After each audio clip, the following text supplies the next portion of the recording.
J'ai décidé de faire un fond avec ces deux couleurs, puis mon tampon bois ici, et en son centre, un petit clin d'œil avec le hérisson rond également, qui tient sa fleur et qui admire un papillon.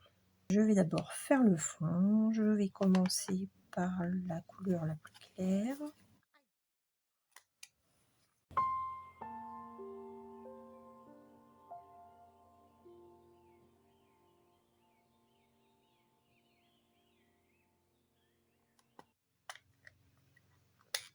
Ah, facile à enlever.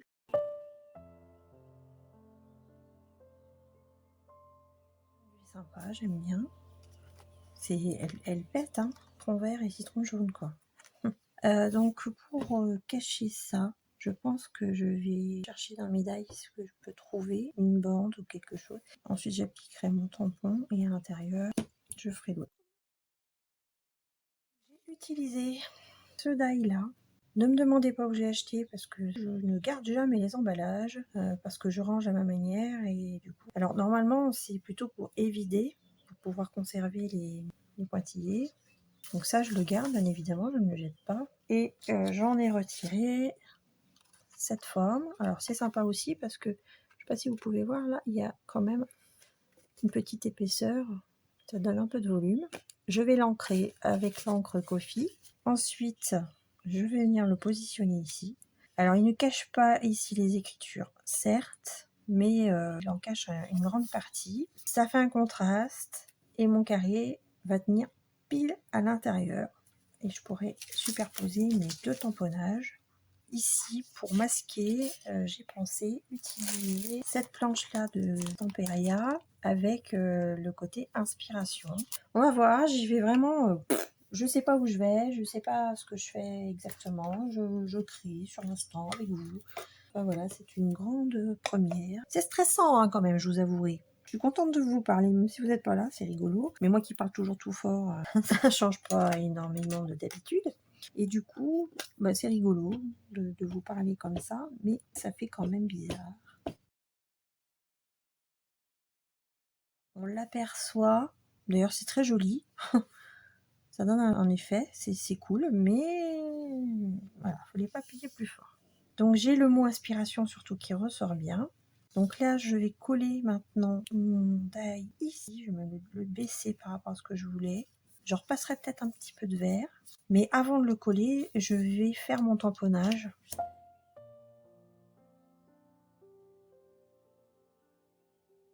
Je pourrais vous parler par exemple du nom que j'ai choisi.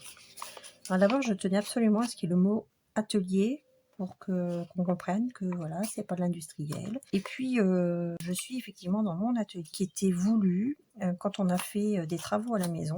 J'ai fait les plans moi-même et je voulais absolument avoir une grande pièce que je partageais à la fois avec mon fils qui était à ce moment-là à la maternelle. Donc il avait tout son coin, ludothèque, bibliothèque, petite table, cuisinière, etc. Son tapis de jeu, juste vers moi. Et moi, je voulais un grand espace pour pouvoir ranger, le côté atelier scrapbooking et de l'autre côté, mon bureau pour travailler, pour le boulot. Et du coup, je voulais beaucoup de lumière, donc j'ai énormément de lumière, une grande baie vitrée qui donne sur la colline, le jardin, tout va bien. Du coup, je voulais que le mot atelier apparaisse. Ensuite, Scrapsody. Alors évidemment, tout le monde fait des jeux de mots avec scrap. Et comme je suis musicienne par ailleurs, eh bien la rhapsodie, qui est un genre musical, une forme de ballade, eh bien, je voulais que ça apparaisse et sous sa forme avec le H, qu'il existe aussi sans le H. Et ensuite, pourquoi Scrapsody? Parce que pour moi, le rhapsode à la base, c'est celui qui crée, qui raconte, qui met en valeur une histoire, etc., un troubadour. Et quelque part, je trouve qu'avec le scrap, on raconte des histoires. C'est des histoires d'après nos photos qu'on va mettre en valeur par la thématique du papier qu'on aura choisi, de la collection. Et du coup, je me considère, oui, comme une conteuse, quelque part. Un rhapsode, voilà, j'écris et plutôt que de prendre la plume, je prends les ciseaux, l'encre et le papier. Et du coup, j'ai choisi ce nom de Scrapsody Atelier.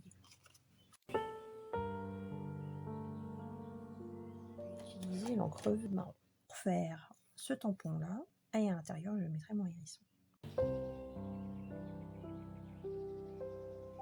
Très doux comme couleur, j'aime bien, puis sans accentuer davantage, ce serait bien comme ça. Maintenant, je prends ce bloc acrylique, je prends mon hérisson qui est à l'intérieur de son cercle, lui aussi.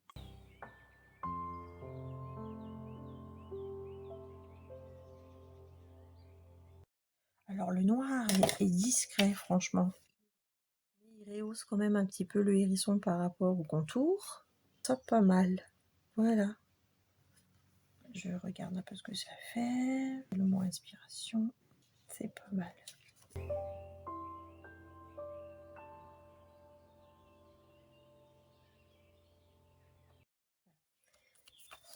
Et bien franchement, ça me plaît beaucoup.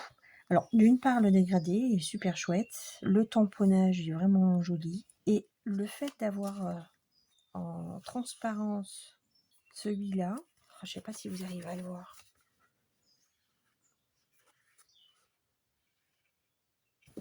Ça fait super joli. Voilà, le rendu est top. Donc voilà pour le mois d'août. Et on va passer à la page suivante. Alors maintenant je passe au verso. Et là encore, l'encre absorbe mais transperce. Hein. Donc j'ai pris les mesures. Ça fait 15 par 10,4. J'ai pris une feuille d'un bloc action mais les plus épaisses. Et je vais retirer 4 mm. J'ai ma feuille. Alors pourquoi je ne peux pas vous dire les références de mes dies? C'est très simple, c'est que quand j'achète, je les range dans cette boîte que j'achète chez Craftelier. Donc c'est vraiment une très grande boîte de rangement. Quand j'ouvre, j'ai quand même 6 compartiments et je range les dies selon leur forme ou le thème.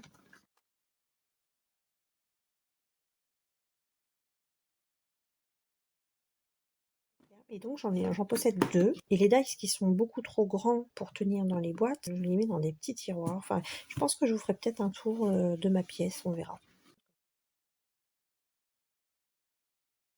Il y a ce die là qui vient de chez Craftelier, ça pourrait convenir. Alors là, vous en dépassez la minette. Ensuite, il y a celui-ci que j'aime beaucoup. Et j'en ai déjà un, tout prêt. Et je pourrais mettre la minette carrément dedans. J'hésite avec celui-là. Hein. Ouais, non.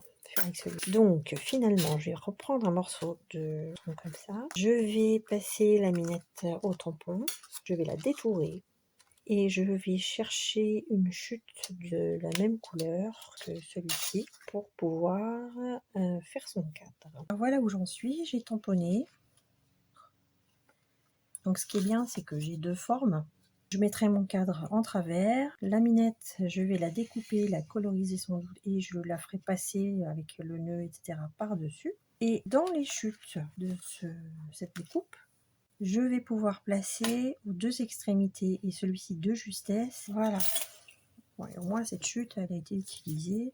Et je vais même vous dire que les parties centrales, je ne sais pas si c'est prévu, mais elles sont vraiment chouettes. Ça fait de jolies feuilles. Moi, je conserve. Et j'ai envie qu'il ressemble un petit peu à Marie, la minette des Aristochats. Donc je vais lui faire un joli nœud rose.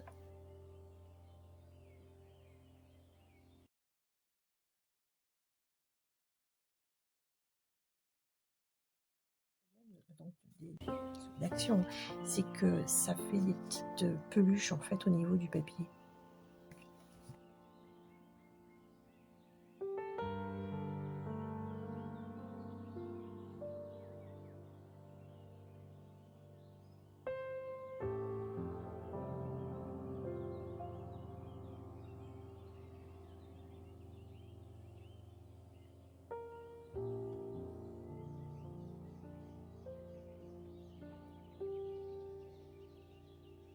Et je passe à la présentation finale de mon carnet. Donc le carnet est entièrement décoré et complété. Donc vous avez là le titre. Ensuite toute la page pour le mois d'août, avec la petite minette que j'ai donc mis dans son cadre en faisant dépasser quelques éléments, les moustaches, l'oreille. Ça donne un petit peu de relief. J'ai fait une page pour les objectifs. Sur cette deuxième page, j'ai décoré avec du washi tape et un petit chat. Vous avez là encore les colorations sur les tamponnages. Au dos, j'ai mis un ticket nature, un autre chat pour le mois d'octobre. Et j'ai alterné les tampons de cette manière pour les objectifs à l'arrière des pages. Et des espaces quand même pour écrire.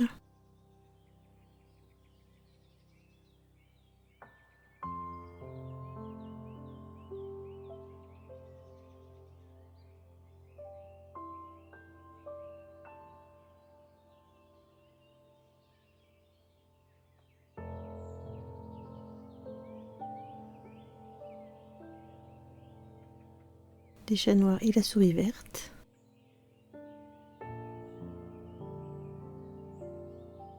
J'ai fait quelques fleurs pour changer un peu pour le mois de mars avec l'arrivée du printemps. Donc c'est pareil, des tampons que j'ai colorisés puis découpés-collés. L'encre donne toujours cet aspect très doux, hein, très soyeux. Le petit chat pour le poisson d'avril.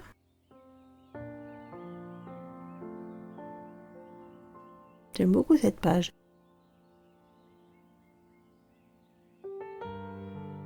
Du washi tape encore pour habiller, avec des nuages d'encre derrière. Et nous finissons en mai pour ce petit carnet qui est quand même bien épais.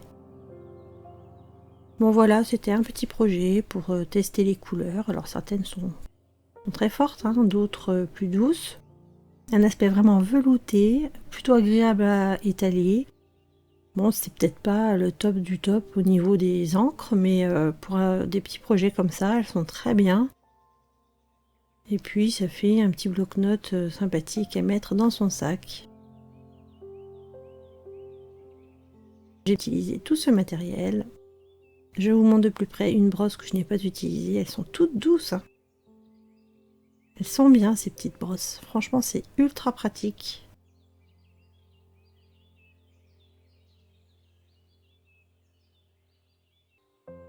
J'ai utilisé aussi le Faber-Castell pour écrire. Et voilà. Je vous remercie de m'avoir suivi pour ce vlog qui était vraiment inédit. Et je vous retrouve bientôt pour une autre présentation. Au revoir.